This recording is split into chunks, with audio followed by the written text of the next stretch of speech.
चलो भाई स्टार्ट करें आज का लेक्चर नंबर 6। आज हम लोग पढ़ने जा रहे हैं टेम्परेचर डिपेंडेंस, है ना। रेट के ऊपर, रेट कांस्टेंट के ऊपर टेम्परेचर का क्या इफेक्ट होता है। उसमें एक इंपॉर्टेंट इक्वेशन है आर्हेनियस इक्वेशन, वो पढ़ेंगे। उसके क्या क्या, कैसे कैसे, उसके क्या क्या फॉर्मेट है और उसमें किस तरीके के क्वेश्चंस बनते हैं, वो बात करेंगे हम। तो हेडिंग डालिए temperature dependence.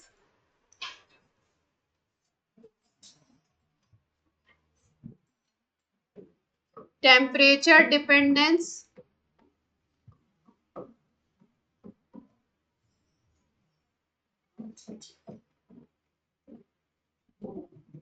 of rate constant और रेट या रेट कांस्टेंट टेम्परेचर के ऊपर कैसे डिपेंड करता है, ये बात कर रहे हैं हम लोग। तो लास्ट क्लास में या लास्ट टू लास्ट क्लास में एक हम लोग बात करी थी हम लोगों ने कि इन जनरली ऐसा देखा जाता है कि टेम्परेचर अगर आप बढ़ाते हो, टेम्परेचर अगर आप इंक्रीज करते हो लगभग 10 डिग्री सेंटीग्रेड, तो रेट कांस्टेंट 2 to 3 टाइम्स हो जाता है। अगर टेम्परेचर 10 डिग्री सेंटीग्रेड बढ़ाओगे तो रेट कांस्टेंट कितना हो जाता है, 2 to 3 टाइम्स। और इसी को मैथमेटिकल टर्म में हम लोग डिनोट करते हैं टेम्परेचर कोफिशिएंट से, और टेम्परेचर कोफिशिएंट होता है K की value at T plus 10 degree centigrade and K की value at T degree centigrade.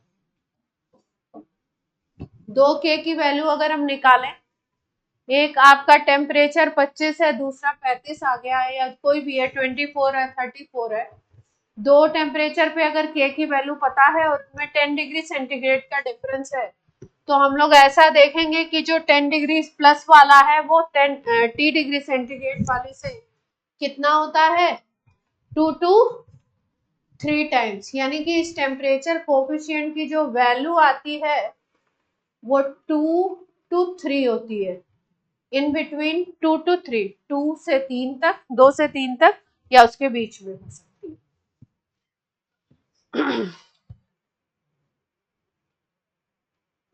ये तो एक मोटा मोटा कैलकुलेशन है कि टेम्परेचर से ऐसे, लेकिन एक इक्वेशन, एक साइंटिस्ट है आर्हेनियस, वैसे तो इक्वेशन की जिसकी हम लोग बात कर रहे हैं उस पर काम किया था वेन टॉप ने, लेकिन आर्हेनियस ने इक्वेशन दे दी थी और उसका फिजिकल सिग्निफिकेंस बताया था। तो आर्हेनियस इक्वेशन क्या है देखिए,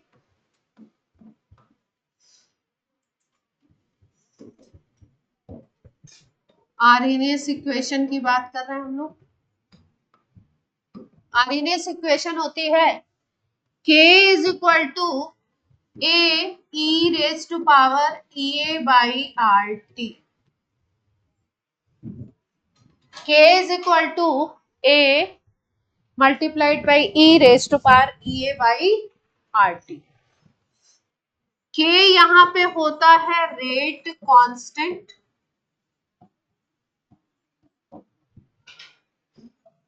A होता है, A को बोलते हैं प्री एक्सपोनेंशियल फैक्टर,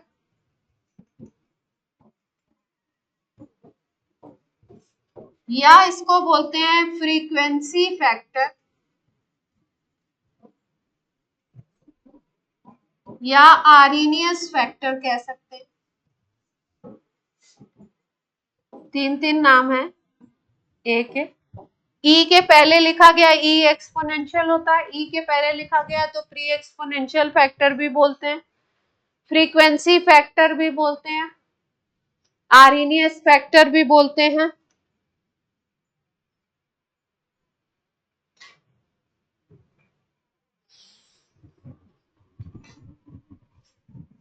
आप नीचे लिखेगा, हम ऊपर लिख रहे हैं।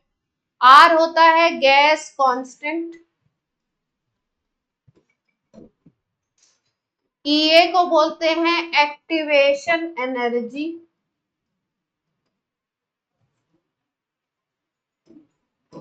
ईए को बोलते हैं एक्टिवेशन एनर्जी। टी होता है टेम्परेचर, जिस टेम्परेचर पे रिएक्शन हो रहा हो, केल्विन में लेना है टेम्परेचर।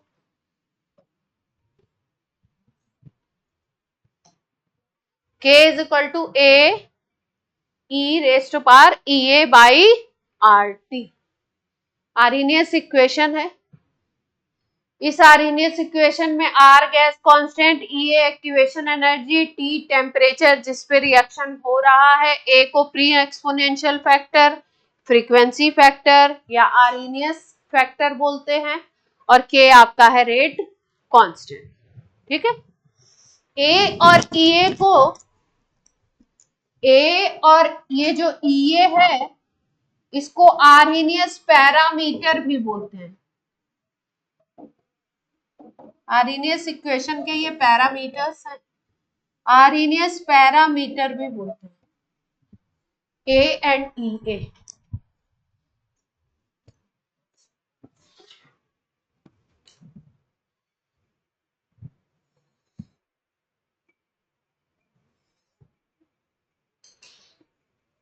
टेम्परेचर चेंज करेंगे तो के की वैल्यू क्या होगी, चेंज होगी।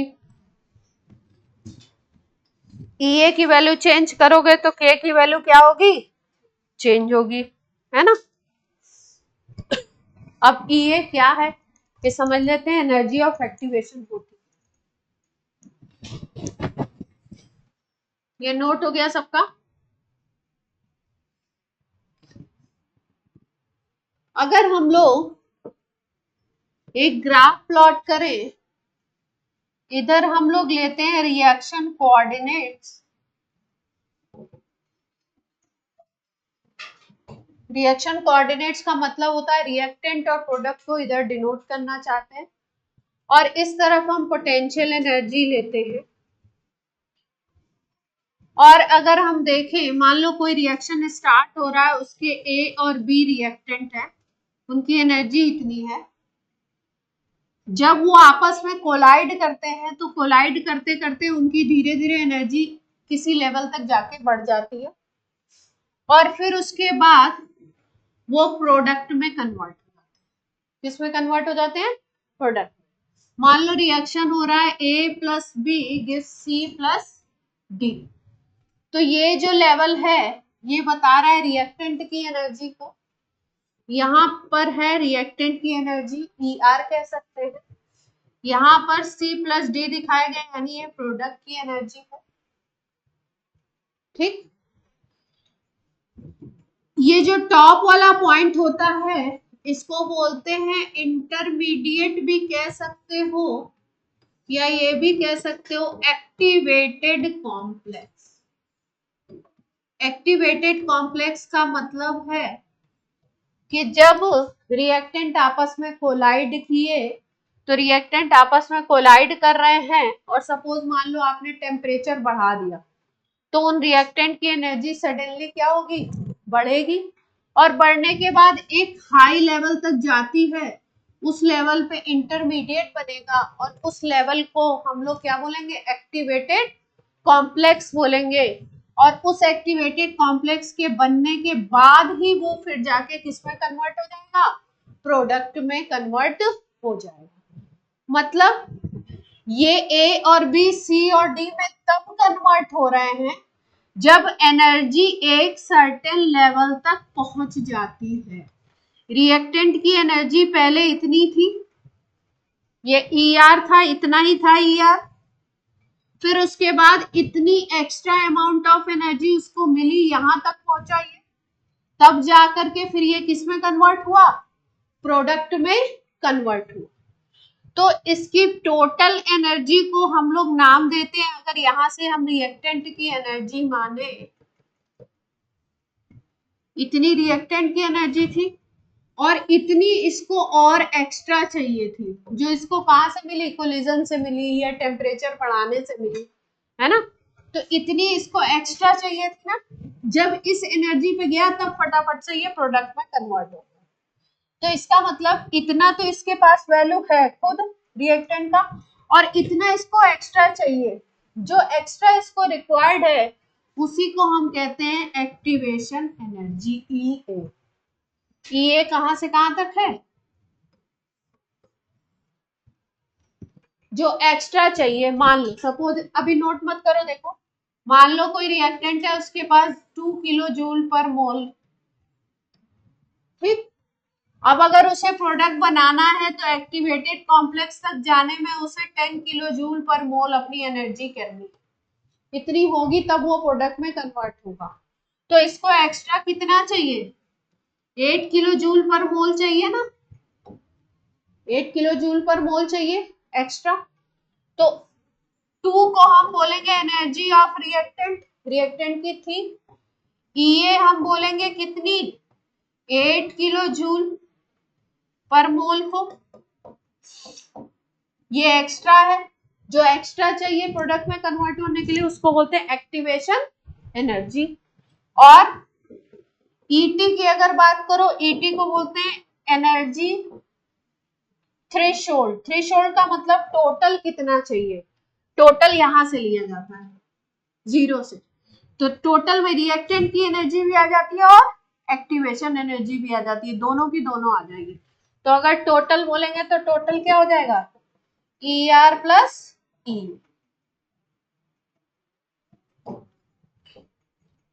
ई थ्रेशोल्ड नाम देते हैं उसको। थ्रेशोल्ड का मतलब जिसके बाद कन्वर्ट हो जाएगा। तो टोटल जितना चाहिए उसको वो क्या होता है, ई थ्रेशोल्ड। जितना उसके पास है वो तो एक्टिवेट, उसकी खुद की रिएक्टेंट की एनर्जी, और जितना उसको एक्स्ट्रा चाहिए उसको क्या बोलेंगे, एक्टिवेशन एनर्जी। ठीक है, तो ये अभी लिखना नहीं है, ये डायग्राम बनाइए, पहले इतना बना लिया। ये तो ऐसे ही आपको समझाने के लिए।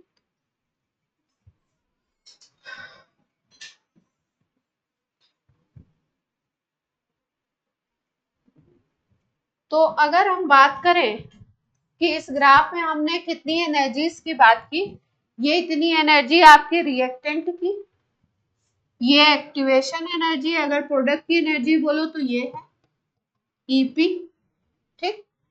अगर बोले हम रिएक्टेंट की एनर्जी और ये प्रोडक्ट की एनर्जी, इन दोनों का अगर डिफरेंस देखना चाहो, रिएक्टेंट की इतनी है, प्रोडक्ट की इतनी है, तो इन दोनों का डिफरेंस केवल इतना ही होगा ना, रिएक्टेंट और प्रोडक्ट की एनर्जी का डिफरेंस केवल इतना ही होगा। इस डिफरेंस को हम कहते हैं delta H, enthalpy of reaction.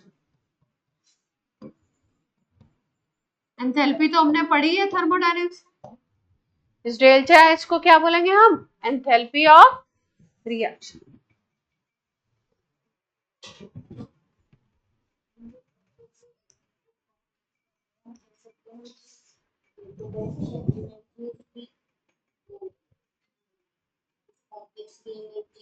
हाँ उतनी है, ज्यादा है।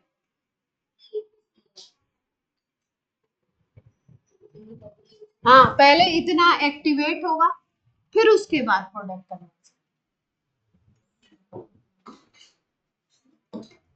ये पॉइंट नोट हो गए, क्या क्या नोट करना था, E R, EP, delta H, E और ईटी। ईटी भी लिख लीजिए, ईटी थ्रेशोल्ड एनर्जी।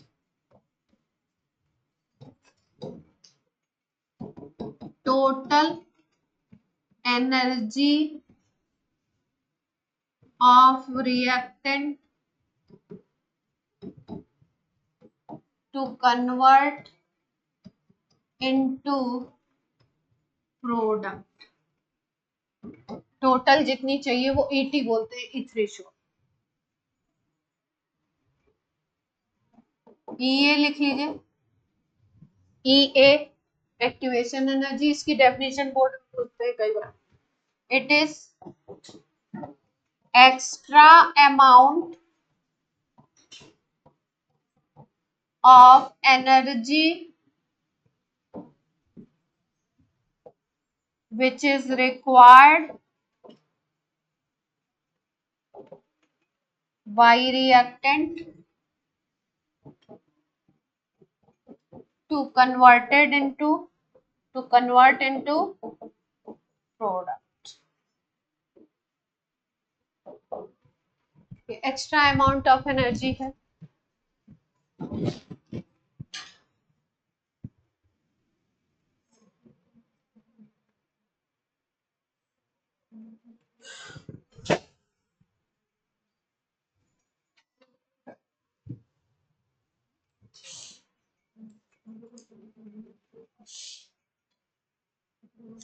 अभी ये जो हम लोगों ने ग्राफ बनाया है, इसमें अगर देखो तो प्रोडक्ट की एनर्जी ज्यादा है और रिएक्टेंट की एनर्जी कम है।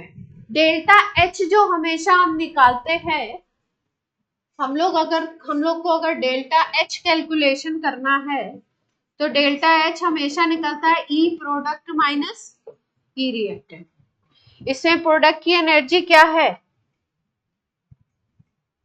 प्रोडक्ट की एनर्जी इतनी है, ज्यादा है, और रिएक्टेंट की एनर्जी कम है, यानी EP ज्यादा है, EP is greater than ER।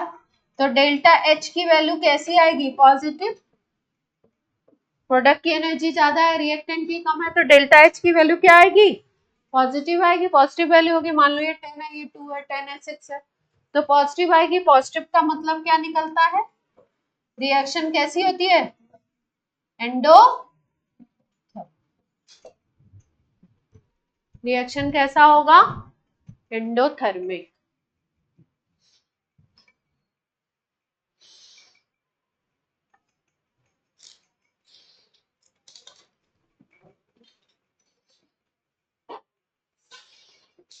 कोई समस्या,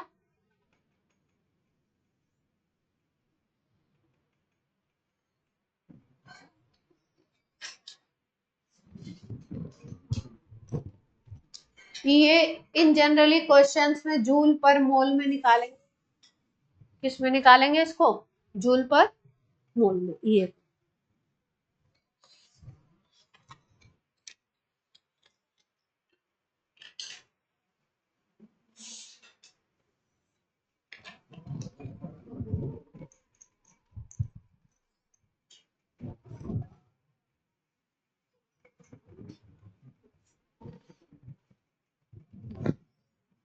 PT लिख लो, PT is equal to EA plus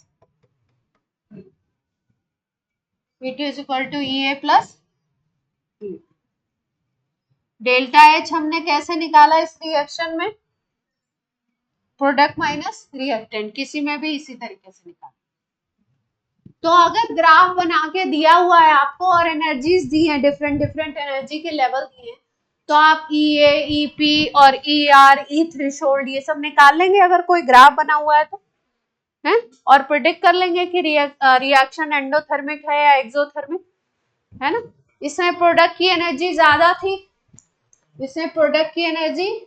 थी, तो रिएक्शन क्या मिला था हमको, एंडोथर्मिक। अगर प्रोडक्ट का ग्राफ नीचे ले आओ तो रिएक्शन हमको मिल जाएगा एक्सोथर्मिक, है ना।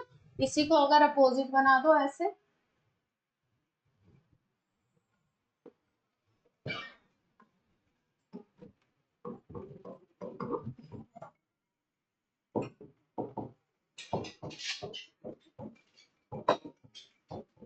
इसी को अगर हम लोग अपोजिट बना दें इस तरीके,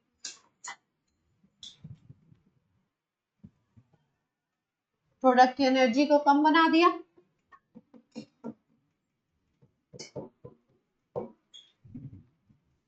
ये C है एक्टिवेटेड कॉम्प्लेक्स, C क्यों लिखे, इसको कुछ और लिख देते, E लिख दो।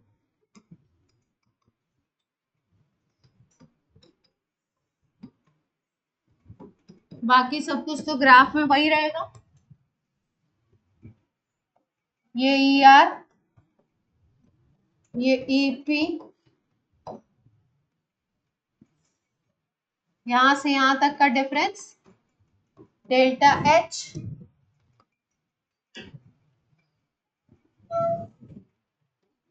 ये वाली एनर्जी EA,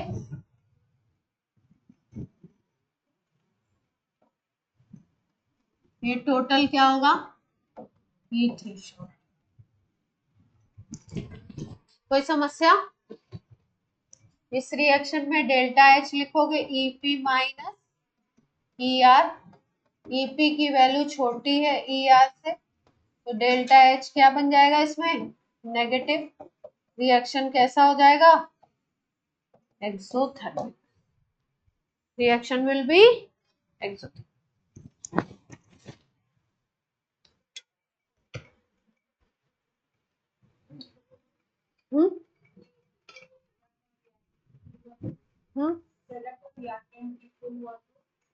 नहीं होगा तो फिर क्यों कन्वर्ट होगा?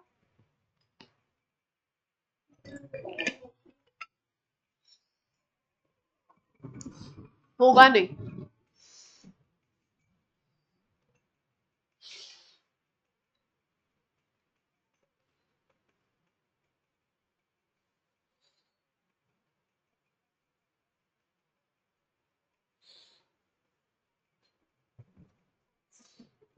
कोई दिक्कत है तो बोलिए। अभी तक अब तक कुछ ज्यादा सीखा ही नहीं, क्या दिक्कत होगी?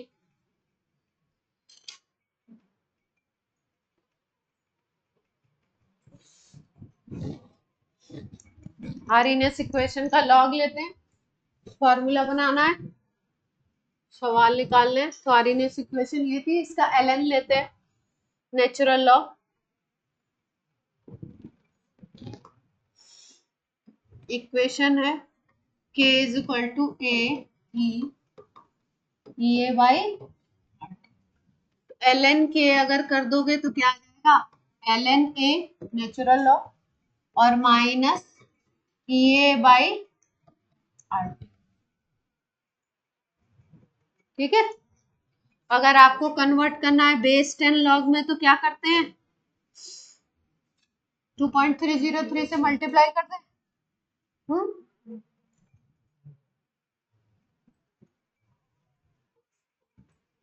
तो कैसे कन्वर्ट करेंगे बेस 10 में?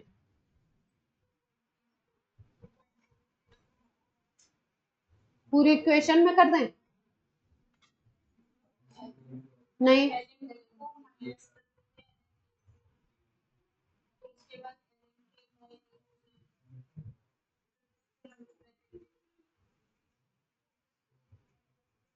अच्छा। और पूरी इक्वेशन में करना हो तो क्या कर सकते हैं?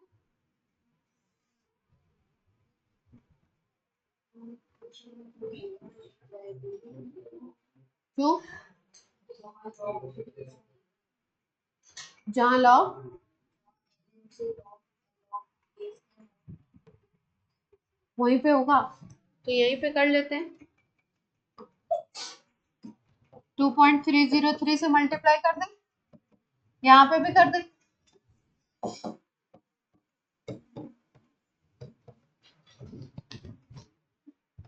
ये तो ऐसे ही रहेगा, इसमें तो कुछ करना नहीं है ना? अब अगर 2.303 से डिवाइड कर दो, क्या कर रहे हैं? 2.303 से पूरी इक्वेशन में डिवाइड कर रहे हैं, तो यहाँ वाला तो कट जाएगा, यहाँ वाला भी कट जाएगा, यहाँ पे टर्म आ जाएगा ई ए बाई 2.303 आर टी। एक एक्सप्रेशन ये याद रखना है, ज्यादा सवाल इसी से बेस 10 वाले से, पर कभी कभी ऐसे भी पूछ लेते हैं तो ये भी याद। हाँ, log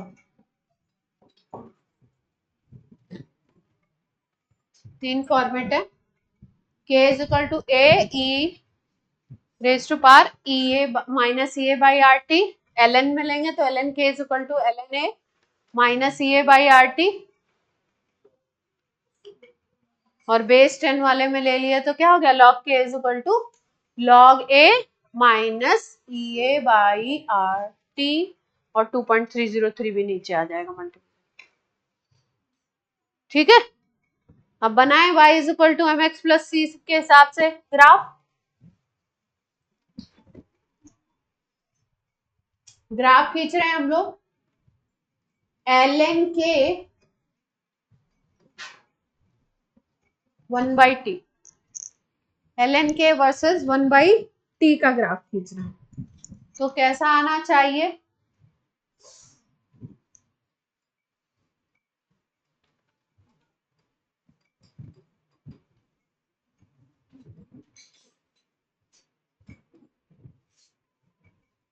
y is equal to M X plus C से कर लो अगर, तो यहाँ पे 1/t ले रहे हो ना, तो ई ए बाई आर क्या बन जाएगा आपका? ई ए बाई आर स्लोप बन जाएगा, m बन जाएगा, c हो जाएगा ln a, और ln k आपका क्या हो जाएगा? y एक्सिस पे आ जाएगा, ln k ले लिया। यहाँ पे क्या आ गया आपका? नेगेटिव स्लोप है तो लाइन कैसी आएगी? इस तरीके से जाएगी ऐसे?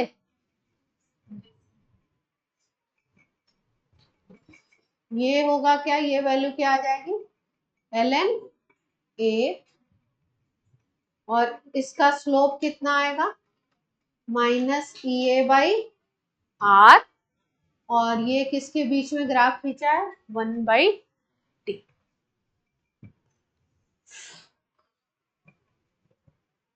कोई समस्या? कोई भी इक्वेशन दी हो उसको y equal to M X plus C के फॉर्म में आपको बनाने आना चाहिए, है ना? अपने केमिस्ट्री में ज्यादातर जो इक्वेशन आएगा, जो बनेगा, वो सारे फॉर्मेट नहीं बनते। y equal to M X बनेगा या y equal to M X plus C बनेगा, दो ही बनते हैं, नेगेटिव और पॉजिटिव स्लोप में आपको घुमाते हैं और कुछ नहीं। अब log k और 1/t में खींच लीजिए और स्लोप बताइए क्या बनेगा? log k और 1/t में खींचिए, वो दूसरी वाली इक्वेशन लीजिए, नीचे वाली। log k और 1/t में सब लोग अपनी कॉपी में खींचिए, log k और 1/t में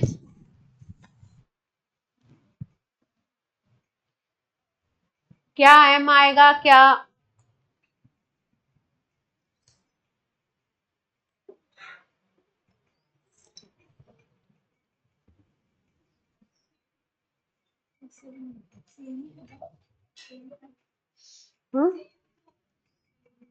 हाँ, ग्राफ तो सेम ही आएगा, m चेंज होगा, log k बन गया, 1/t तो सेम ही है। वहां पे ln a था इंटरसेप्ट, यहाँ पे इंटरसेप्ट log a हो जाएगा, दो ही ग्राफ है इसमें। अभी हमने ये वाली इक्वेशन यूज की थी ln k वाली, अब कौन सी यूज करना चाह रहे हैं? ये नीचे वाली log k। log k is equal to log a minus E A by R T, और यहाँ पे है 2.303, तो 1/t का ग्राफ है,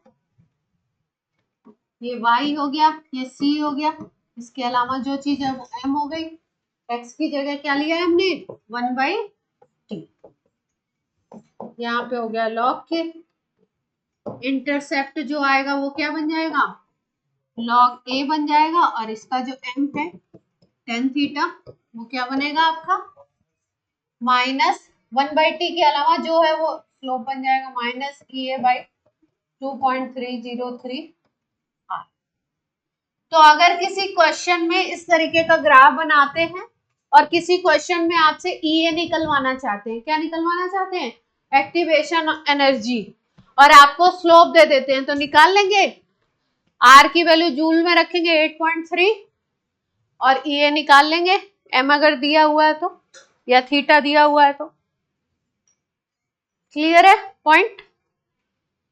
तो तीन फॉर्मेट हमने याद किए, तीन ग्राफ याद किए, एक एक्टिवेटर कॉम्प्लेक्स वाला ग्राफ समझा, उसमें क्या है थ्रेशोल्ड, क्या है एक्टिवेशन, क्या है आपके frequency factor, pre exponential factor. अभी फ्रीक्वेंसी प्री एक्सपोनेंशियल तो इसलिए कहते हैं ई के पहले आता है, स्मॉल ई के पहले, और फ्रीक्वेंसी क्यों कहते हैं अभी कोलिजन थ्योरी पढ़ाते हैं तो समझा। ठीक, अब इसका कोई एक दो क्वेश्चन करके बताइए तो देखें आपको आया कि नहीं आया। देखा जाए कुछ बोर्ड में आया है क्या?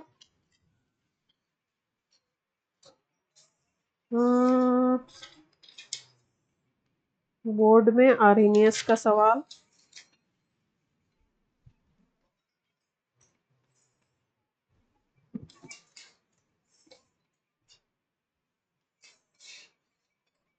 आर्हेनियस बाबा तो नहीं दिखाई दे रहा।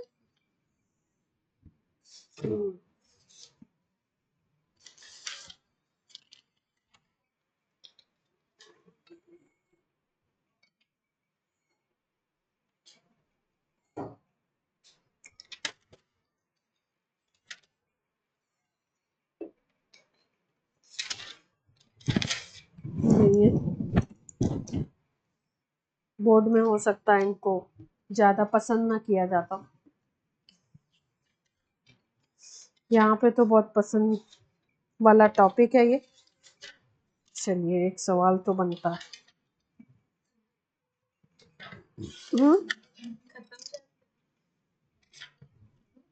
नहीं, चैप्टर में वैसी छोटी चीजें हैं कुछ, ये सब कॉम्प्लेक्स इस तरीके की चीजें बता, पर वो अलग से बताएंगे, ये इनके काम का नहीं है। इनको ज्यादा नहीं देना, इनको ज्यादा देंगे तो दिक्कत होगी। इनको समझ रहे हैं किनको? आर्हेनियस को, ये कह रही आर्हेनियस को। आर्हेनियस कहाँ मिल रहे हैं हमको? ऋषिका, अच्छा, मैंने कहा यार अभी हमको नहीं मानना है, अभी टाइम है, ऐसे ही दुनिया में हाहाकार मचा हुआ। मैंने सोचा क्या हुआ है।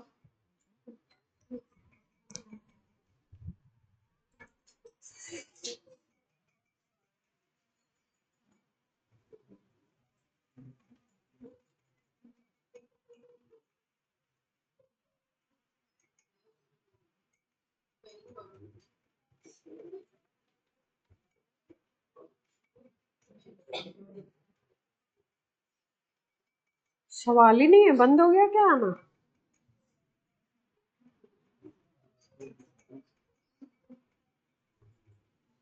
सवाल ही नहीं है, बंद हो गया लगता है।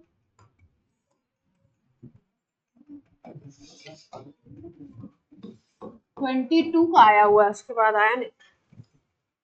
चलो ग्राफ बनाओ। ln के 1/t, ये दे रखा है केल्विन इनवर्स में 1/t का। इसकी वैल्यू यहाँ पे 0 0 है, फिर यहाँ कहीं पे 10 है, फिर 20 है। 20 से इधर तक ग्राफ आ रहा है, 1 2 3 4 5 ऐसे दे रखा है। क्वेश्चन की लैंग्वेज में लिखा है for a reaction given below graph ln k versus 1/t, है ना, वो दिख ही रहा है आपको। Activation energy of reaction is equal to, activation energy निकालनी है आपको, कैलोरी पर मोल में निकालनी है। किस में निकालनी है? कैलोरी पर मोल में। आर की वैल्यू दे रखी है यहाँ पे 2 calorie per kelvin into mole. R की वैल्यू भी कैलोरी में दे रखी है, अब निकाल लो। आर की वैल्यू कैलोरी में रख देंगे तो वैल्यू आपकी उसमें कैलोरी में ही आ जाएगी। ग्राफ से आप स्लोप निकाल सकते हैं ना, स्लोप निकालने आता है आप लोगों को ग्राफ से, फिजिक्स में सीखा होगा।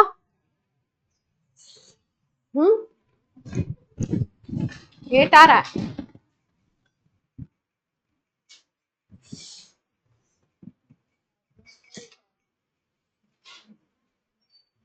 माइनस का 8 आ रहा है।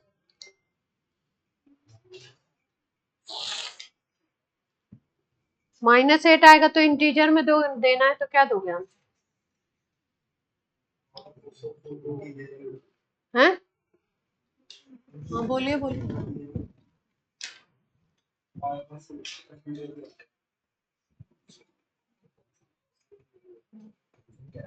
8 है, माइनस क्यों आ रहा है सबका?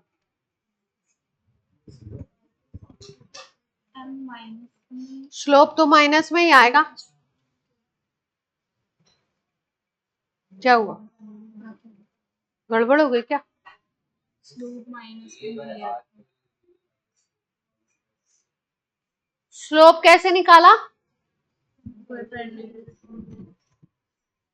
लाइन का स्लोप कैसे आ रहा है?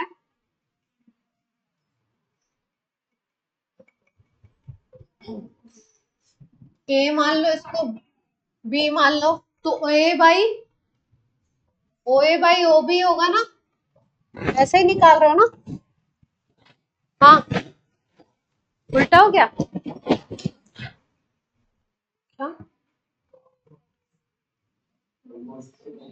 20/5 ही तो कर रहे हो, 20/5 कर रहे हो, तो कितना आ रहा है आपका स्लोप? 4 आ गया, है ना? अब आपकी इक्वेशन में क्या था, स्लोप क्या था? स्लोप इज इक्वल टू था इस इक्वेशन में minus E A by R T, यही तो था, यही था ना slope. E A by R T तो हट ही जाएगा, तो लगा दो इसके इक्वल में, ई ए निकालना है तो क्या आ जाएगा?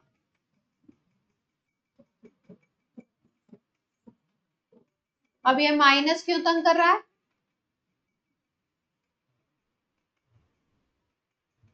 माइनस क्यों तंग कर रहा है? माइनस का लेंगे ना, स्लोप माइनस में लेंगे इसलिए, तो यानी स्लोप की वैल्यू लेंगे -4, -4 लेंगे तो वैल्यू आ जाएगी। अगर ये -4 लेते हो तब आ जाएगा 8, ये इज इक्वल टू, ठीक है? चलिए,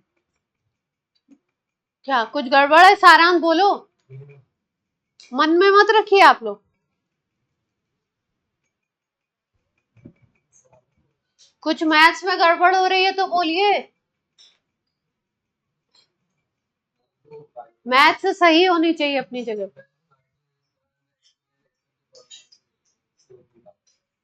y2 minus y1 divided by x2 minus x1, कैसे आएगा? y2 क्या लिया आपने?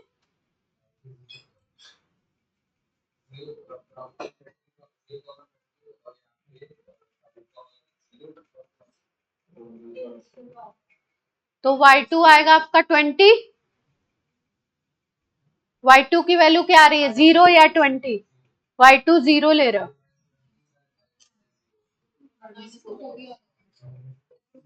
तो उससे स्लोप क्या आएगा? -4, उसी से आएगा,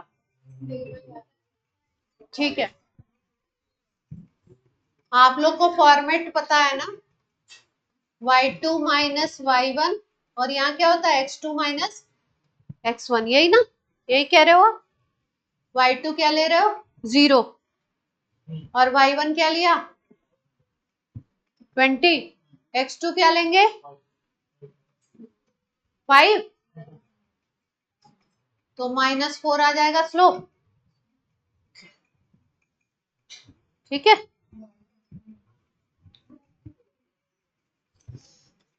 हमको ये वाला,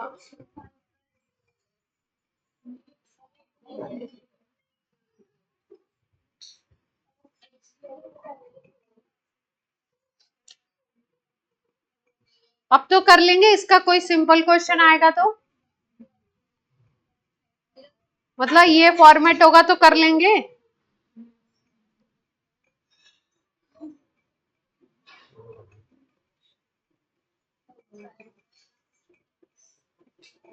और कोई नहीं दिख रहा है क्वेश्चन, बीच में खूब आ रहे थे, अभी नहीं दिख रहा।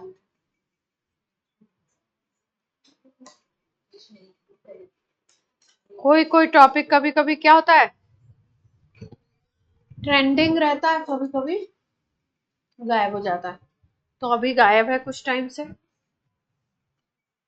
चलो एक और कर लो, 22 में ही आए हुए हैं सब, तो यानी कि उस समय इक्वेशन दे रखी है k is equal to 6.5 multiplied by 10⁻12 second inverse, bracket में ऐसे दे रखा है e raise to power 26000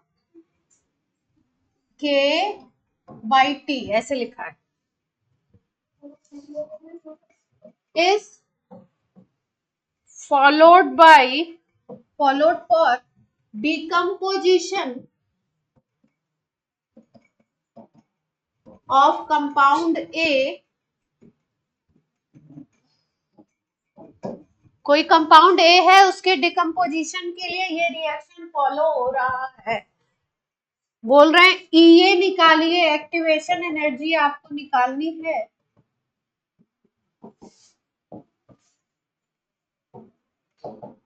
kilo joule पर मोल में, इसमें कैलकुलेट करनी है आपको किलो जूल पर मोल में।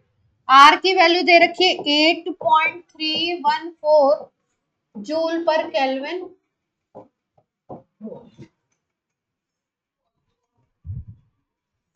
चलिए कोशिश कीजिए, उस फॉर्मेट से आपको कंपेयर करके निकालना है आंसर। नहीं है, ये तो 600 k by t 2.000 k by t है, by t k by T लिखा है इन्होंने।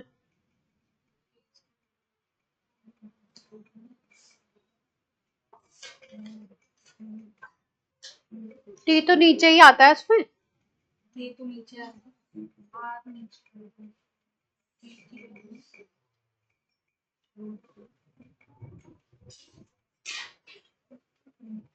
जो ओरिजिनल इक्वेशन थी उससे कंपेयर करना है। ए की वैल्यू तो ये वाली आ रही है, ए पूछा नहीं है।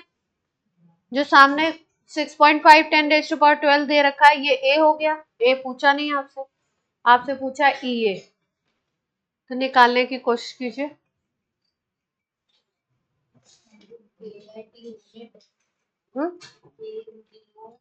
कुछ लिखा नहीं है, सवाल में कोई इंफॉर्मेशन नहीं है।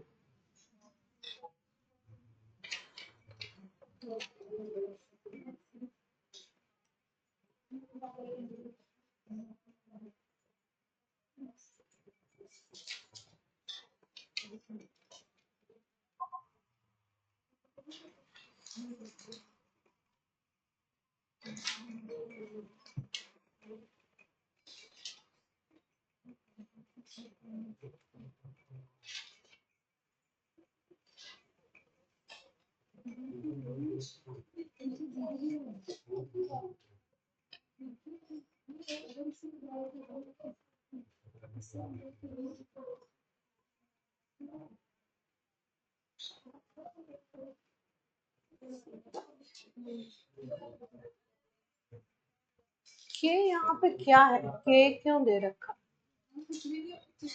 हाँ के का तो कोई सिग्निफिकेंस है। इक्वेशन अच्छा थोड़ी ना है, मतलब अच्छा है होगा तो फिर के ना उधर की तरफ अपन को आना पड़ेगा इक्वेशन बनाने के लिए। ये के वो नहीं है,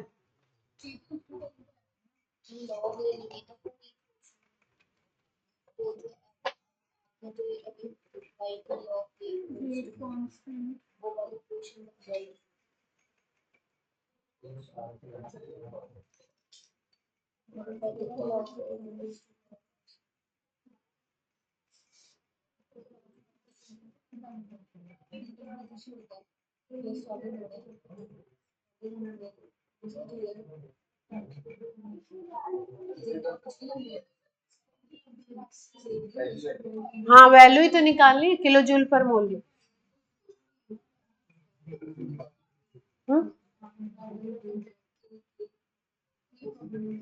के को हटा दो, यहाँ पे के कुछ है नहीं, के जो दे रखा है ना इन्होंने, के कुछ है नहीं।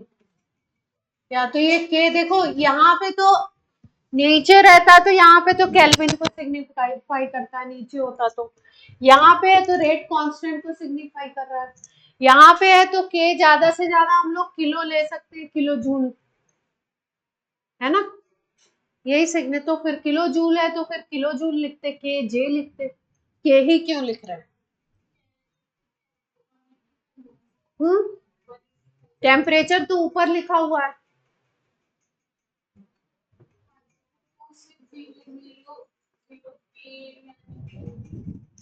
यहाँ पे टेम्परेचर तो 1/T में है ना, तो अगर इसको भी लिखोगे तो ये के इनवर्स में लिखना चाहिए, केल्विन में लिख रहे हो तो के माइनस में लिखना चाहिए। इसको हटा, इसको के को हटा करके वैल्यू रख के देखो क्या आती है वैल्यू। अगर ए बाई आर होता था ना, ए बाई आर की जगह क्या दिखाई दे रहा है आपको, यही वैल्यू दिख रही है ए बाई आर की जगह। तो अगर ये रख दो तो ए कितना आ जाएगा, 2600 8.3 से मल्टीप्लाई कर दोगे तो ए की वैल्यू कितनी आ रही है, 18500 आ रही है। तो ये जूल में आएगी, है ना। और अगर इसको निकालना है आपको किलो जूल में तो कितना आ जाएगा, 180। आंसर पर 185 नहीं है, आप लोग 185 निकाल लो। 2 यहाँ पे आ रहा है 216.16। तुमने क्या मल्टीप्लाई किया है बहन, यहाँ पे आ रहा है 216.164। ये मल्टीप्लाई करके देख लेना, यही डेटा है ना।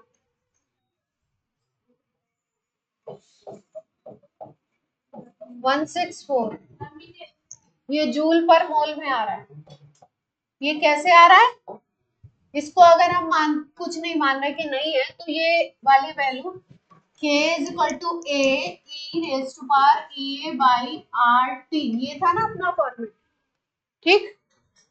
ये 1/T तो यहाँ पे लिखा ही हुआ है, यानी कि ई ए बाई आर की जगह क्या लिखा हुआ है, ये वैल्यू।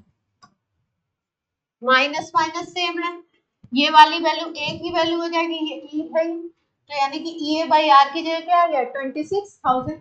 तो E A by R is equal to 26,000 कर दिया। आर की वैल्यू क्वेश्चन में दी थी 8.314, वो लगा दी, मल्टीप्लाई कर दिया तो ये वैल्यू आ रही, 185 नहीं आ रहा है, ये लोग गलत मल्टीप्लाई किए, मतलब किसी से गलत मल्टीप्लाई हो गया। ये आ रहा है जूल में, तो इसको किलो जूल में करोगे, किलो जूल होगी।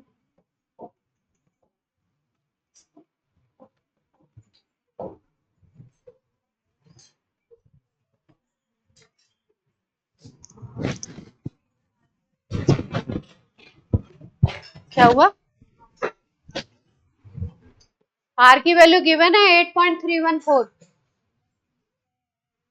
के हटाना है, मतलब कुछ नहीं। के हटाना है।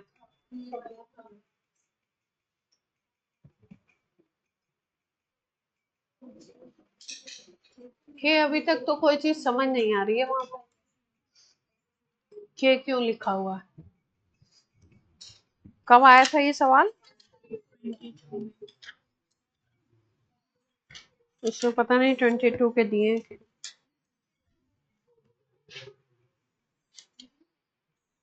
22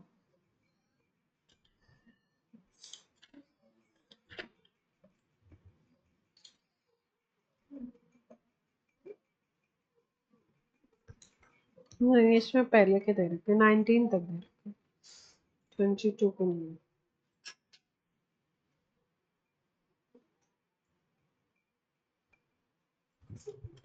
चलो आगे करो, आगे आ जाते हैं। इस इसमें आर्हीनियस इक्वेशन में एक तो आपको ग्राफ वाले क्वेश्चन आएंगे, एक दूसरा टाइप ये वाला है ना, इससे कंपेयर कराएंगे तो वैल्यू कुछ भी चेंज कर सकते हैं, इसमें ए भी पूछ सकते थे आपसे, तो ए ये सामने वाला नंबर हो गया आपका, और स्लोप वगैरह से ये क्वेश्चन आ सकता है, ग्राफ देते हैं। दूसरा फॉर्मेट क्या है, दूसरा नहीं तीसरा या चौथा फॉर्मेट अगर हम बोले क्वेश्चन का तो क्या आ सकता है, if k is given at different temperature, k की वैल्यू अगर डिफरेंट टेम्परेचर पे दी हुई हो तो क्या फॉर्मूला बनता है इसका, वो निकालते हैं एक फॉर्मूला। एक बार निकालेंगे T1 टेम्परेचर पे, एक बार निकालेंगे T2 टेम्परेचर पे, है ना।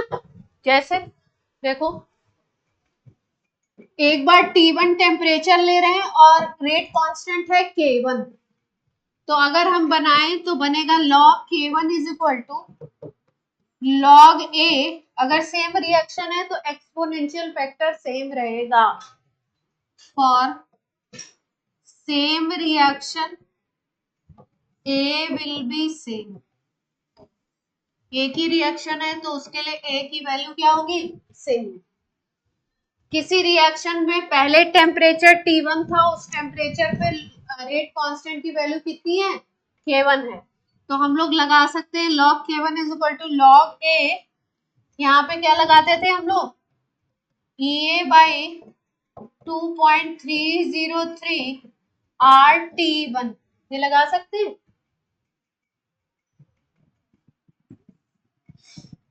अब अगर T2 टेम्परेचर है और रेट कांस्टेंट K2 है तो उसके लिए क्या लग जाएगा, log K2 is equal to log A minus EA by 2.303 RT2,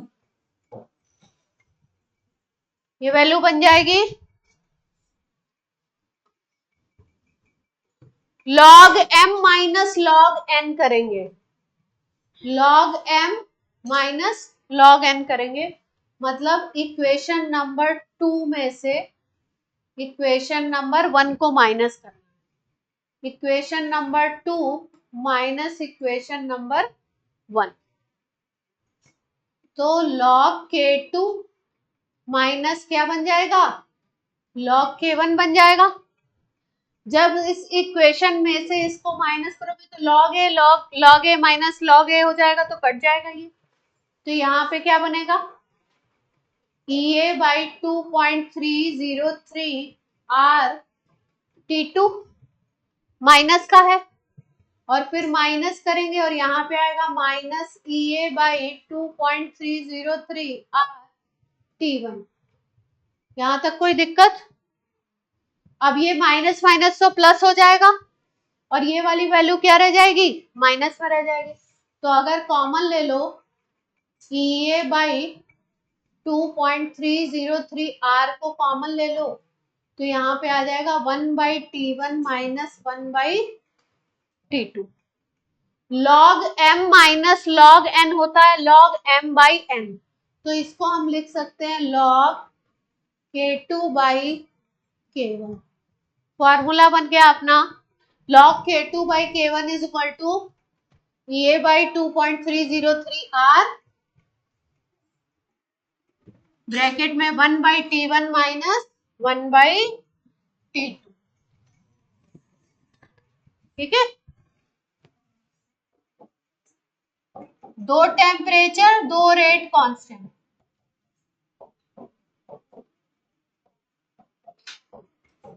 इसको ऐसे भी लिख सकते हो,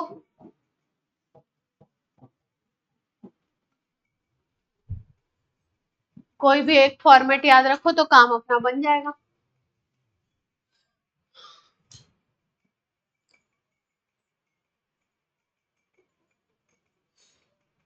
अब मान लीजिए किसी एक रिएक्शन का K दे रखा है किसी टेम्परेचर पे और किसी दूसरे टेम्परेचर पे उसी रिएक्शन का K निकालना है तो निकाल लेंगे, K1 T1 मान लो और K2 T2 मान लो, चार वैल्यूज हैं जिसमें से आपको, और एक EA भी है, 4 वैल्यूज हैं, 5 वैल्यूज, जिसमें से आपको 4 दे करके क्या निकलवाएंगे, एक निकलवा लेंगे, कोई भी एक कर लेंगे।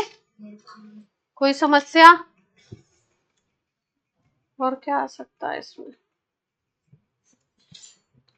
एक और चीज सिखा दिया जाए आपको।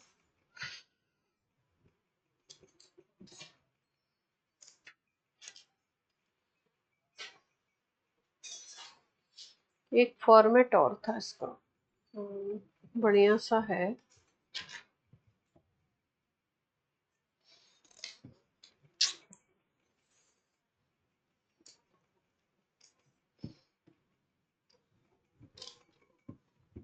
चलो एक क्वेश्चन लिखो।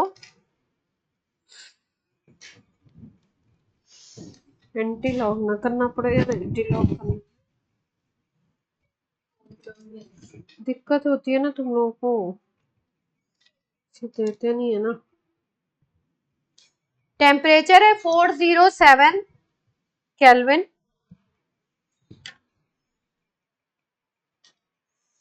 टेम्परेचर 407 केल्विन है, रेट कांस्टेंट है 9.5 मल्टीप्लाइड बाय 10⁻⁻⁵।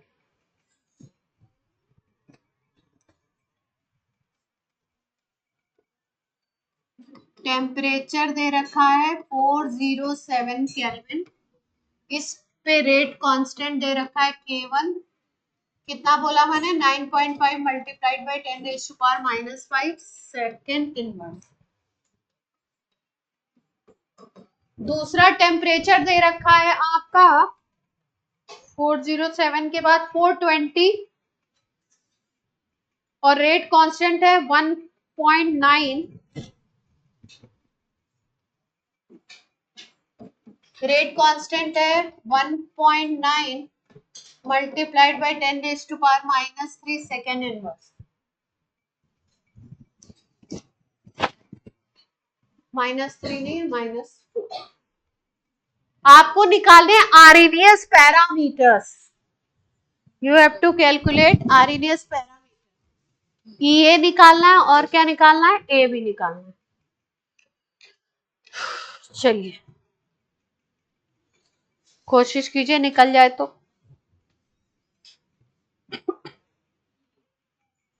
ए भी निकालना है और ए, कैपिटल ए, आरएनएस पैरामीटर्स निकालने हैं।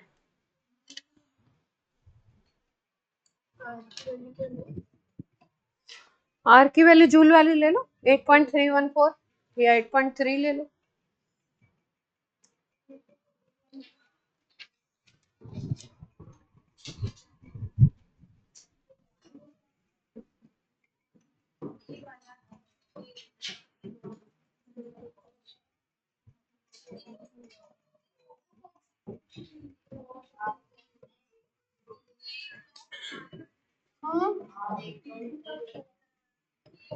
आर 8.3 ले लो जूल वाला।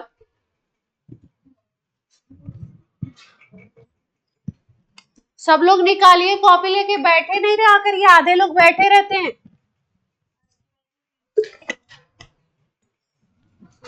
अगर हमेशा वेट करेंगे कि दूसरा कैलकुलेट करे तो पेपर में आंसर नहीं निकलेंगे। 8.3 बोर्ड एग्जाम का सवाल नहीं निकलेगा, आप लोग समझ नहीं रहे, लेके बैठे रहते कॉपी।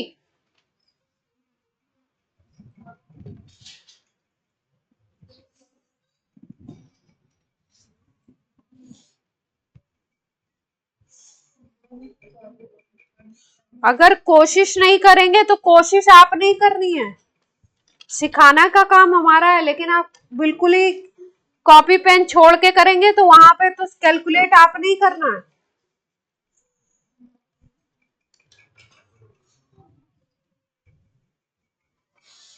पूरे साल पढ़िए, एग्जाम के 20-25 दिन पहले अगर तबीयत खराब हो जाए छोड़ दीजिए कैलकुलेशन वगैरह। पूछिएगा किसी से जिसके साथ हुआ हो, उसकी ऐसी तैसी हो जाती है वहां पे। ये लगता है कि सवाल निकलेगा और निकलता नहीं है।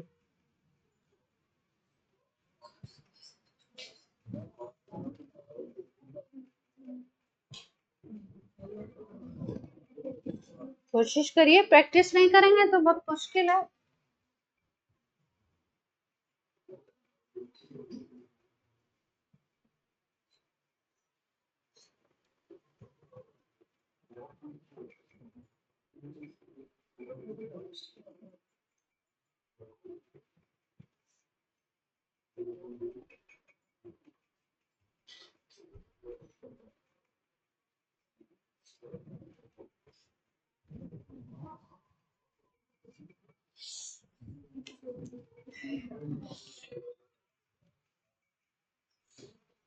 लंबी कैलकुलेशन आ रही है क्या, बड़ी वाली?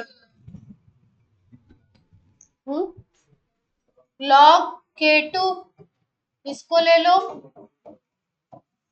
K1 इसको ले लिया,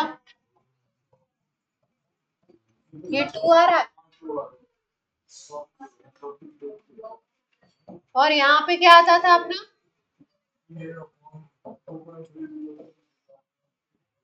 R था यहाँ पे, और यहाँ पे था 1/,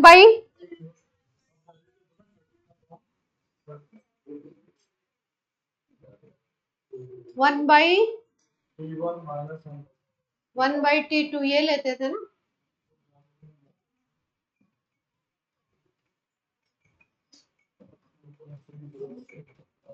एट 8.3 यहाँ पे रख दो, और T1 हम किसको मान रहे हैं,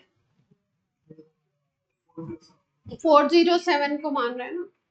हाँ, बड़ी कैलकुलेशन कुछ ज्यादा ही अच्छी है। ये क्या आ रहा है, log 2, log 2 आ रहा है।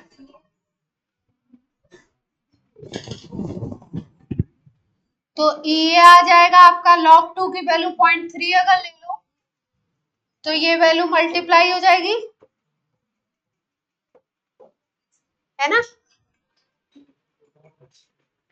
ये मल्टीप्लाई हो जाएगी, और ये वैल्यू आपकी डिवीजन में आ जाएगी, ये वाली। ये सबका आ रहा है, यहां तक सबका आ गया है।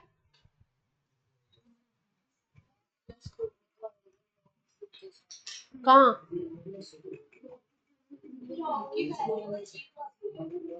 log 2 की वैल्यू रख दी ना 0.3,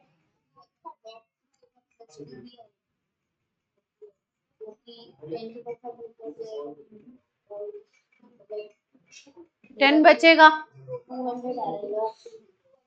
अच्छा, आपका 200 आ रहा है, कौन बोला था 2 आ रहा है?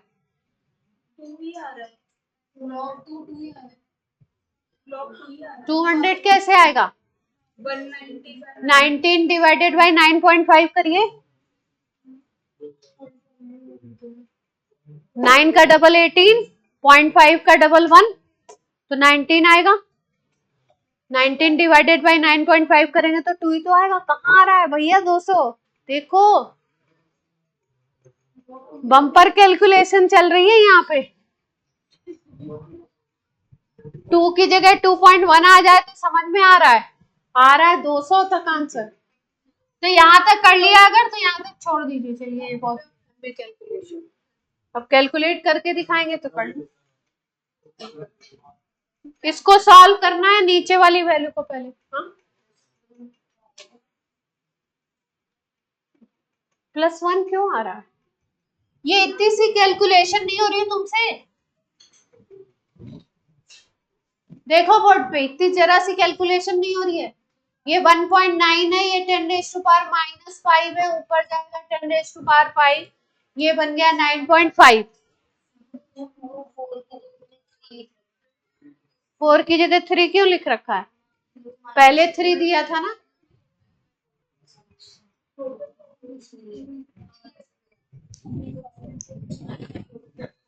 EA की वैल्यू 7, EA की वैल्यू आ रही है, 741.4 आ रही है।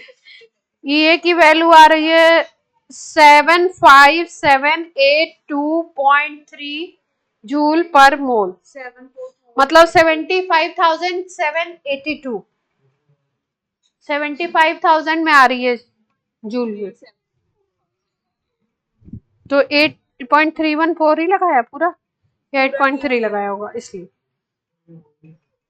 और फिर उसके बाद इक्वेशन में लगाएंगे, फिर ए की वैल्यू निकालेंगे। किसी भी एक इक्वेशन में लगा देंगे, दो इक्वेशन होती है ना लॉग के ए की, किसी भी एक टेम्परेचर पे करके ए की वैल्यू निकाल लेंगे। ए का भी आंसर लिख लीजिए, घर पे निकालिएगा, नहीं निकल रहा है ना। ए की वैल्यू मैंने कितनी बताई, 75,000 क्या बताई थी,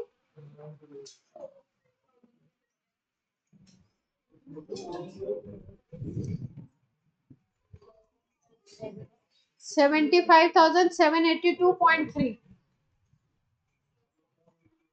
ये आ रही है, चेक करिएगा घर पे, जूल पर मोल। और ए की वैल्यू कितनी आ रही है, 5.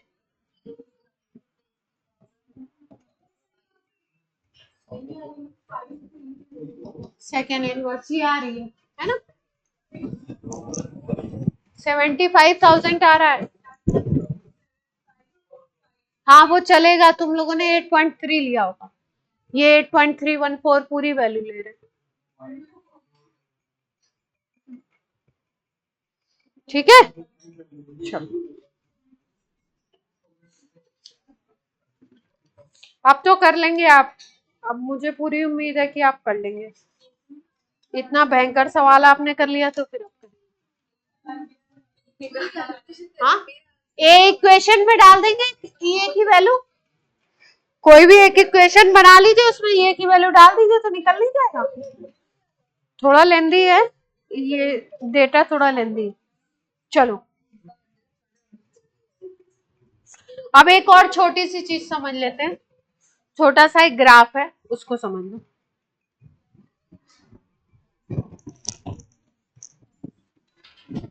एक ग्राफ छोटा सा समझ लीजिए,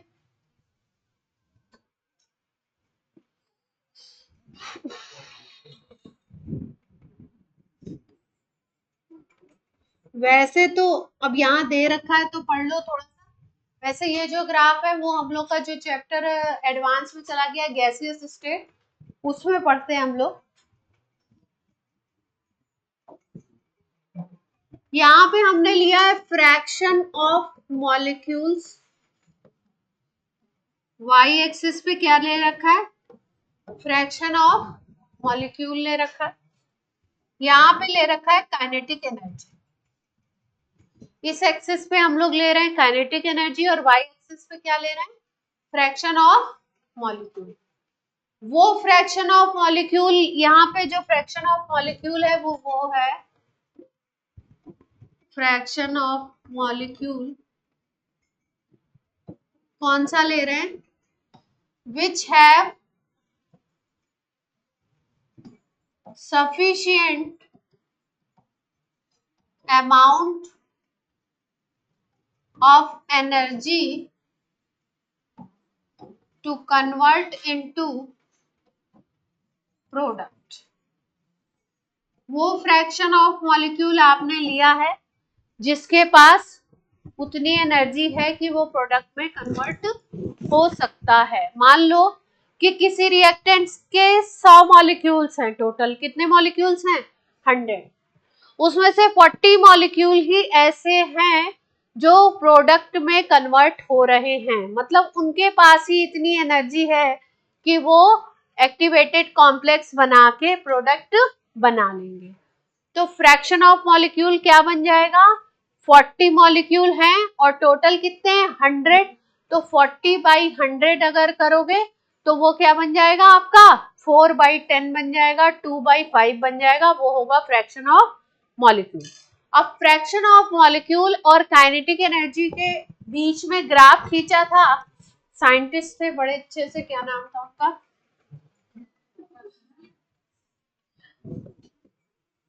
बोल्ट्जमैन और मैक्सवेल, तो ये लोग थे, इन लोगों ने काम किया था इसके ऊपर, है ना। इन्होंने एक अच्छा सा ये जो ग्राफ खींच रहे हैं ना, इसको बोलते हैं डिस्ट्रीब्यूशन कर्व। क्या बोलते हैं इसको, डिस्ट्रीब्यूशन कर्व। जो कि पढ़ा रहे हैं तो डिटेल समझ ही लीजिए। वैसे अपने को कहाँ पढ़ना है इसको, गैसियस स्टेट, है ना। मेंस से हटा दिया गया है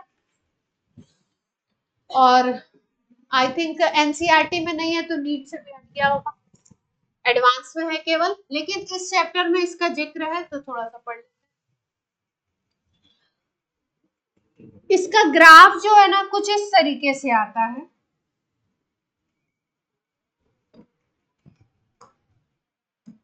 अगर हम लोग काइनेटिक एनर्जी की बात करें तो इस ग्राफ का एक हमको मिलता है पीक। क्या मिलता है? पीक। पीक का मतलब क्या हो गया कि ये मैक्सिमम फ्रैक्शन है, ये फ्रैक्शन क्या है? मैक्सिमम है। ये वाली वैल्यू क्या दिखा रही है? मैक्सिमम फ्रैक्शन को दिखा रही है।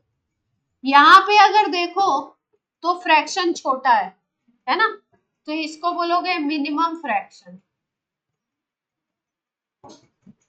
ये भी कमी फ्रैक्शन है, छोटा ही है।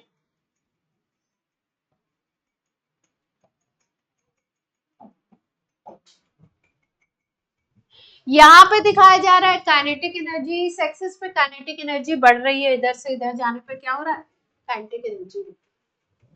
तो अगर ध्यान से देखो आप तो इधर का पोर्शन, अगर ग्राफ को 3 पोर्शन में डिवाइड करो, सपोज मान लो तुम एक पोर्शन ये लेते हो, दूसरा पोर्शन ग्राफ का ये ले लो, तीसरा पोर्शन ये बीच वाला ले लो, है ना। ग्राफ को हम 3 पार्ट में अगर डिवाइड कर दें, एक पोर्शन ये ले लें, एक पोर्शन इधर वाला ले लो और एक पोर्शन ये बीच वाला ले लो। लेस लिख दो, लेस। फ्रैक्शन ये है, छोटा फ्रैक्शन, इसको भी मिनिमम फ्रैक्शन लिखा। अभी देखो बात समझाते हैं तब आपको एग्जैक्टली चीज समझ आएगी। लेफ्ट टू राइट जा रहे हो तो काइनेटिक एनर्जी बढ़ रही है, मतलब इधर वाले मॉलिक्यूल्स की एनर्जी कम है, फिर धीरे धीरे धीरे धीरे एनर्जी क्या हो रही है? बढ़ रही है। ठीक, इधर क्या शो किया जा रहा है? फ्रैक्शन ऑफ मॉलिक्यूल्स शो किया जा रहा है, इधर छोटा फ्रैक्शन है, फिर ये फ्रैक्शन बढ़ रहा है, फिर फ्रैक्शन ऑफ मॉलिक्यूल एक पीक पे जाता है। तो अगर इस पे देखो तो ये क्या है? Maximum fraction. यहाँ पे फिर मैक्सिमम फ्रैक्शन तक पहुंच के फिर मॉलिक्यूल्स का नंबर धीरे धीरे क्या होने लगता है? कम होने लगता है, तभी तो फ्रैक्शन कम हो रहा है। तो अगर इस जोन को आप इधर वाले जोन को बोलो लो काइनेटिक एनर्जी जोन और इधर वाले जोन को बोलो हाई काइनेटिक एनर्जी जोन, इधर को बोल दो मीडियम काइनेटिक एनर्जी जोन, तो मैक्सवेल ने बताया कि ज्यादा जो फ्रैक्शन मिलता है मॉलिक्यूल्स का, उनके पास काइनेटिक एनर्जी कैसी होती है? मीडियम होती है, ना तो बहुत लो होती है और ना ही हाई होती है। जो लो काइनेटिक एनर्जी वाला फ्रैक्शन है वो भी छोटा होता है, कम होता है, और जो हाई काइनेटिक एनर्जी वाला फ्रैक्शन है वो भी क्या होता है? बहुत कम होता है। इसको अगर नंबर से समझो तो नंबर से इस बात को ऐसे समझ सकते हो, देखो ध्यान से, जैसे मान लो किसी रिएक्शन में 100 मॉलिक्यूल्स हो, इसको लिखना नहीं है, समझ लो बात को। मान लो किसी रिएक्शन में 100 मॉलिक्यूल्स है, ठीक, जो पार्टिसिपेट कर रहे हैं, उसमें से 100 मॉलिक्यूल्स में से 10 मॉलिक्यूल्स ऐसे हैं जिनके पास 10 किलो जूल पर मोल एनर्जी, उसमें से मान लो 20 मॉलिक्यूल्स ऐसे हैं जिनके पास 200 किलो जूल पर मोल एनर्जी है, और इसके बाद 70 मॉलिक्यूल्स ऐसे हैं जिनके पास लगभग 110 किलो जूल पर मोल एनर्जी है। तो एनर्जी के टर्म्स में ये कह सकते हो कि ये लो एनर्जी वाले जोन वाले कह सकते हो काइनेटिक एनर्जी वाले, ये हाई काइनेटिक एनर्जी वाला जोन कह सकते हो, और इसको बोल सकते हो मीडियम काइनेटिक एनर्जी वाला जोन। ठीक, तो मैक्सवेल ने अपने डिस्ट्रीब्यूशन कर्व से ये देखा कि ज्यादा मॉलिक्यूल्स जो हैं उनके पास कैसी एनर्जी है, मीडियम काइनेटिक एनर्जी है। जो कम काइनेटिक एनर्जी वाले मॉलिक्यूल हैं या बहुत ज्यादा काइनेटिक एनर्जी वाले मॉलिक्यूल हैं, उनका फ्रैक्शन क्या है, कम है, यानी कि उनका नंबर क्या होगा, छोटा होगा। ज्यादा जो मॉलिक्यूल्स हैं उनके पास कैसी एनर्जी है, मीडियम एनर्जी है, ठीक है। कम मॉलिक्यूल्स के पास कम एनर्जी है और कम मॉलिक्यूल्स के पास ही ज्यादा एनर्जी है। यही ये ग्राफ बताता है मैक्सवेल डिस्ट्रीब्यूशन कर्व।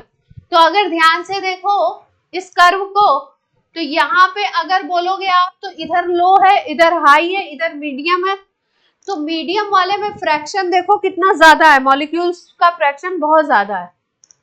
लो वाले में फ्रैक्शन क्या है, कम है, और हाई वाले में भी फ्रैक्शन कम ही है ना। हाई वाले में इस लो वाले से थोड़ा सा ज्यादा है। भाई यहाँ पे ग्राफ यहाँ तक जा रहा है, यहाँ पर ग्राफ थोड़ा ऊपर जा रहा है, लेकिन फिर भी ये भी कम ही है। इस फ्रैक्शन को देखो तो ये बहुत ज्यादा है ना। तो मैक्सवेल ने क्या बताया कि अगर हम किसी भी, बेसिकली गैस मॉलिक्यूल की बात हो रही है, गैस मॉलिक्यूल की अगर हम बात करें तो हम लोग देखते हैं कि उसकी जो काइनेटिक एनर्जी है और फ्रैक्शन ऑफ मॉलिक्यूल में अगर आप ग्राफ खींचते हो तो मीडियम काइनेटिक एनर्जी वाले मॉलिक्यूल का नंबर सबसे ज्यादा, लो काइनेटिक एनर्जी वाले मॉलिक्यूल्स का नंबर सबसे कम, और हाई काइनेटिक एनर्जी वाले मॉलिक्यूल्स का भी नंबर कम ही होता है। यही बोला था मैक्सवेल ने अपने डिस्ट्रीब्यूशन कर्व में। तो जरा सा कर्व बनाइए और फिर एक लाइन ये लिखवा देंगे। ये कर्व पूरा बना लो।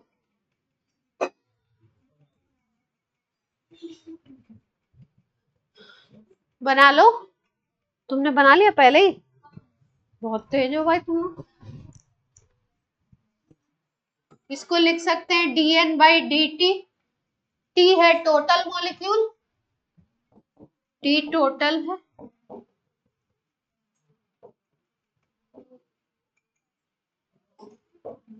और N है आपका number of molecule converted into product. अरे बहुत छोटा हो गया है तो कौन,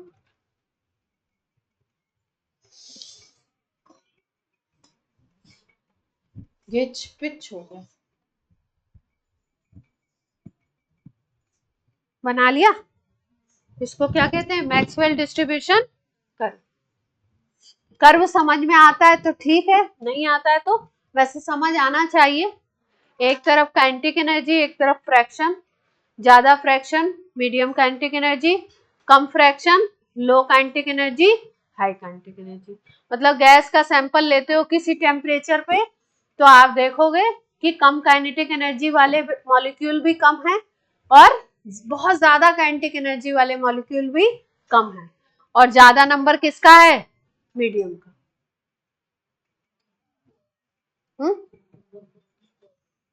छोटा फ्रैक्शन अगर ले ले, डी लिख देते, N/T लिख लो। T total number of molecule, N हो गया जो प्रोडक्ट में कर,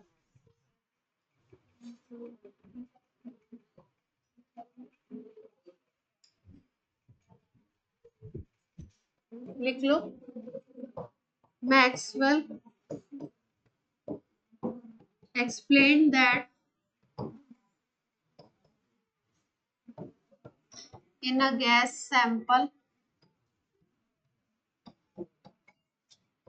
ब्रैकेट में लिख दो, at a given temperature,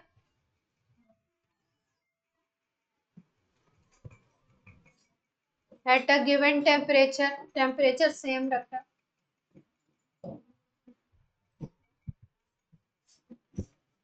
in a gas sample,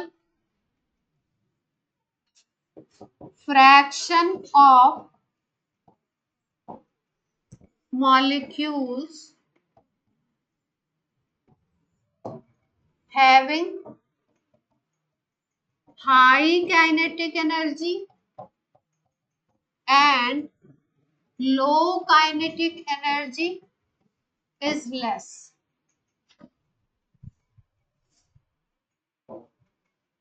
high kinetic energy वाला फ्रैक्शन और लो काइनेटिक एनर्जी वाला फ्रैक्शन क्या होता है? और फ्रैक्शन ऑफ मॉलिक्यूल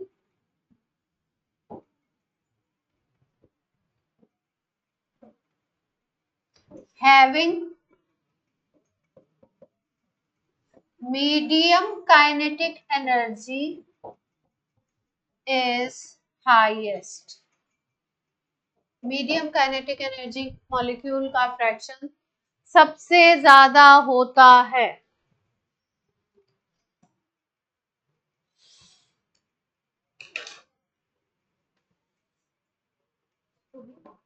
नहीं,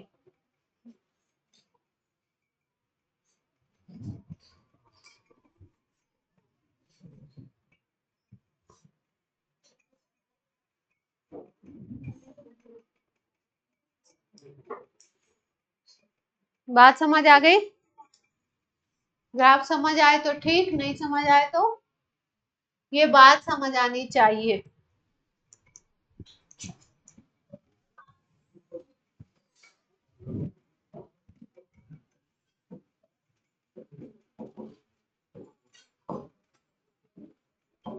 सेकेंड ग्राफ उसी से रिलेटेड है।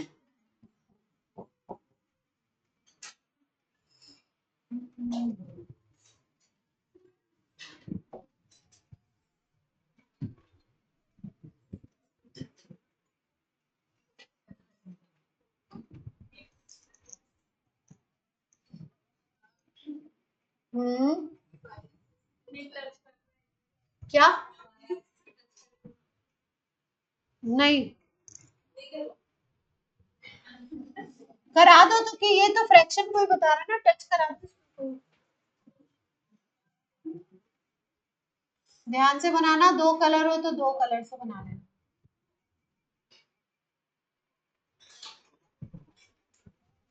ये टी टेम्परेचर पे है और ये कोई टेम्परेचर है हायर देन टी। ठीक है, पहले ग्राफ खींचा है टी टेम्परेचर पे, फिर फिर कितने पे खींचा है, उससे बढ़ा दिया है टेम्परेचर।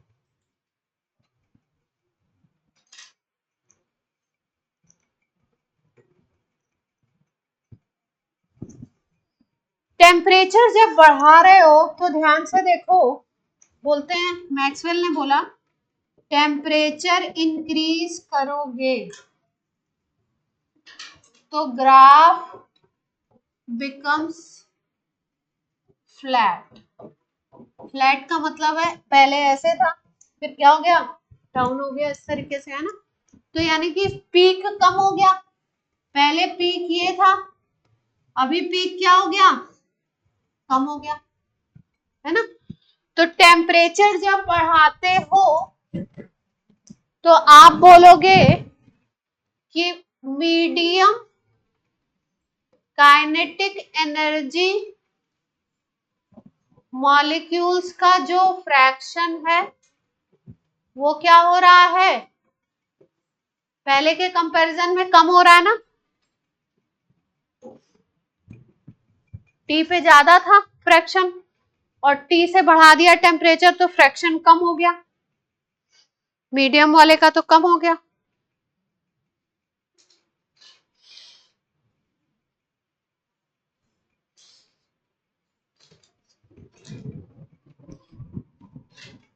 और यहां पे अगर ध्यान से देखो तो ये लो काइनेटिक एनर्जी का जोन है, पहले वाले ग्राफ में लो काइनेटिक एनर्जी का फ्रैक्शन इतना था, दूसरे वाले ग्राफ में अगर देखो तो लो काइनेटिक एनर्जी का फ्रैक्शन इतना हो गया। पहले यहां तक ऊपर तक जा रहा था, अब क्या हो रहा है, कम हो रहा है। पहले इतना फ्रैक्शन था, अब यहाँ पे ना फ्रैक्शन, पहले वाला ज्यादा था और बाद वाला क्या हो गया, कम हो गया। यानी कि लो काइनेटिक एनर्जी वाले का भी फ्रैक्शन टेम्परेचर बढ़ाने से क्या हो रहा है, कम हो रहा है। क्योंकि आपको वैसे भी पता है ना कि टेम्परेचर अगर बढ़ाओगे तो क्या होगा, काइनेटिक एनर्जी बढ़ेगी, तो लो काइनेटिक एनर्जी वाले तो कम ही रहेंगे ना। फिर इसका मतलब टेम्परेचर इंक्रीज करते हो तो लो काइनेटिक एनर्जी मॉलिक्यूल्स का फ्रैक्शन भी क्या हो रहा है, लेस, कम हो रहा है। ठीक, तो लो वाले का भी फ्रैक्शन कम हुआ टेम्परेचर बढ़ाने पे।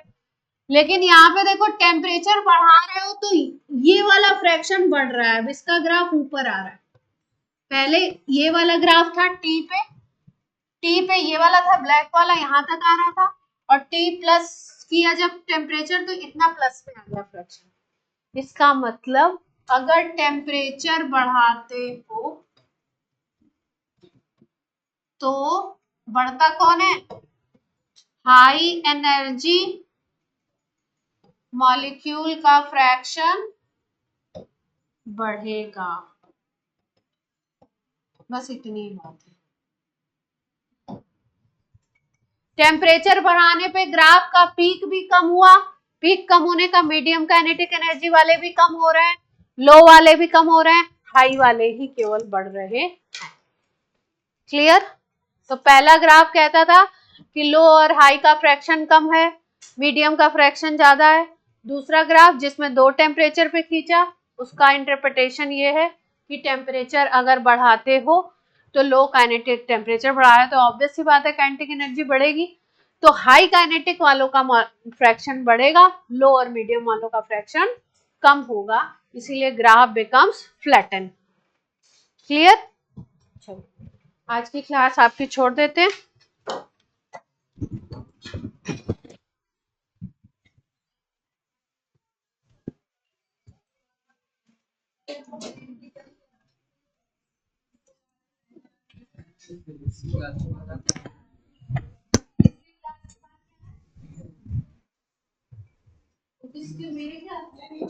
जिसके बाद आपको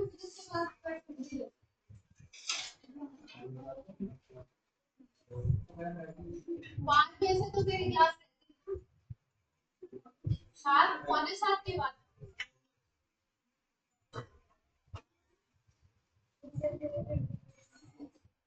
मॉर्निंग में आ जाओ,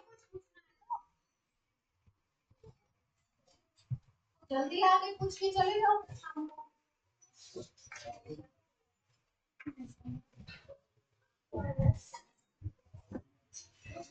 बस फिजिक्स की क्लास कितने बजे, 3:30 रहती है आप, तो उसके पहले आके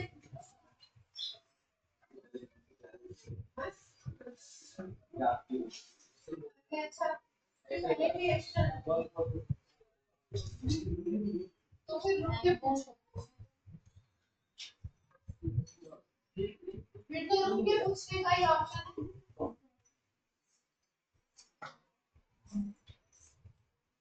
फिर 2 बजे से तो आने के बाद नहीं जाना।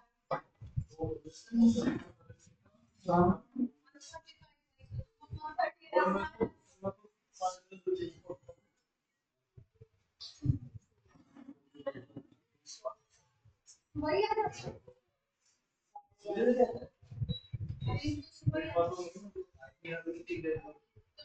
नहीं लाते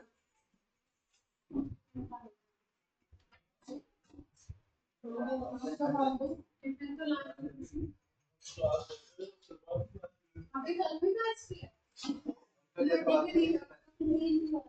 क्या तो सर ने ऐसा कंफ्यूजन